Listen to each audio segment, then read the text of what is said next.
fair use.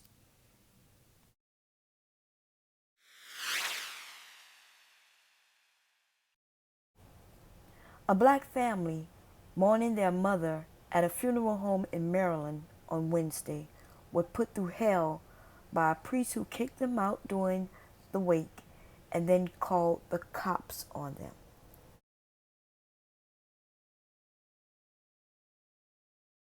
Hundreds of people showed up to pay their respects, but it all ended abruptly when someone knocked over and damaged the church's sacred cup, also known as a chalice. A cell phone records a chaotic scene from the church pews as an argument between the pastor and family laying their loved one to rest escalates, while the body of 54-year-old Agnes Hicks lays in her casket right nearby. A short time later, the family is seen carrying out her casket to leave, with shocked attendees and police cars in the parking lot. This was uncalled for, uncalled for at that church, and it really hurt me, really do. To see your loved one come there to rest and be shut down like that. Hicks's family is still traumatized over what happened. They say Agnes Hicks was baptized as a young girl at St. Mary's Catholic Church in Charlotte Hall, and it's where she had always wanted her funeral. But things got ugly at her viewing with Pastor Michael Breezy. This is a photo of him from the church's website. When family says someone went in for a hug and accidentally knocked over the church's sacred chalice near the altar. That's when all hell broke loose. He literally got on the mic and said there will be no funeral, there will be no mass, no repast. Everyone get the hell out of my church. He was disrespectful. He disrespected our family. He disrespected my mother. He called my mother a thing. He said, get this thing out of my church. Everyone get the hell out of my church. It was very sad. It was very sad. And I never seen anything like that before. Family says the pastor then called police. Bad enough we had to bury our own mother yesterday. But for you to say she's a thing and it will be no funeral, you're not a preacher.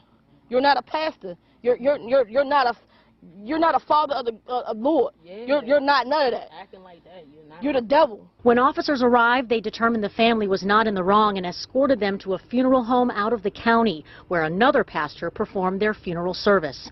Meanwhile, the Archdiocese of Washington has issued an apology to the family that reads in part, quote, "What occurred at St. Mary's Parish does not reflect the Catholic Church's fundamental calling to respect, nor does that incident represent the pastoral approach the priests of the Archdiocese of Washington commit to undertake every day in their ministry." My mom was supposed to have a great funeral, and all this came up, and now I'm so traumatized about it. I'm gonna keep thinking about this every day. Like I can't never forget this day.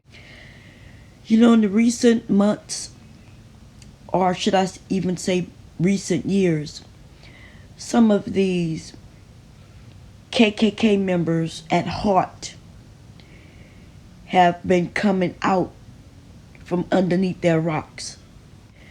It shouldn't shock you when you find out that they are police officers and judges and even ministers. We've been knowing this for years, for centuries in fact. These type of people do not think that black people belong anywhere around them. And they are very disgusted that they even have to deal with us. And they will most definitely use the police as a weapon against us. They've been doing this for years. I remember being in a grocery store, not able to reach something on a top shelf. So I was looking for somebody who worked there to help me.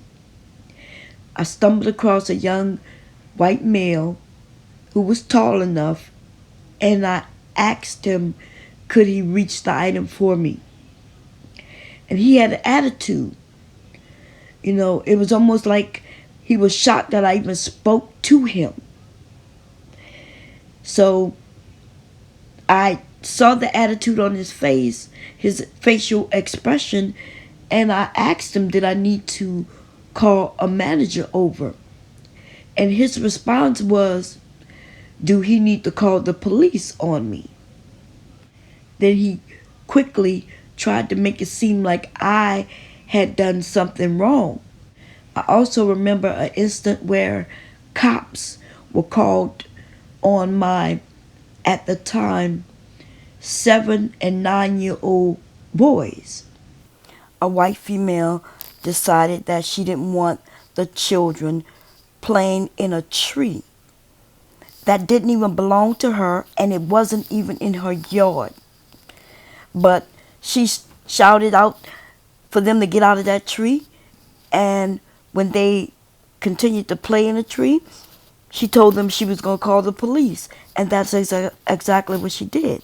There was an article that was released today that was mentioning how we all know Permit Patty, and how white people have actually been using the police to their benefit, and it coincides with gentrification. You know, when you live in a neighborhood all of your life and white people start moving in. They move in, become your neighbors, and then they want to tell you what you can and cannot do in your area, on your own property. I think in Florida, maybe a couple of years ago, there was a family barbecuing in their backyard, and someone called the police on them for barbecuing in their yard, claiming that the smoke was interfering with their peace, and therefore they wanted them to stop barbecuing. If you don't stop on demand, then they will threaten you with the police, and they will call the police.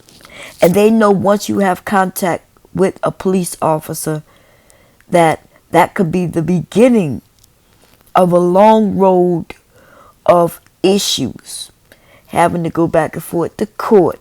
Even if you're right, it still will end up costing you precious time and money in the end.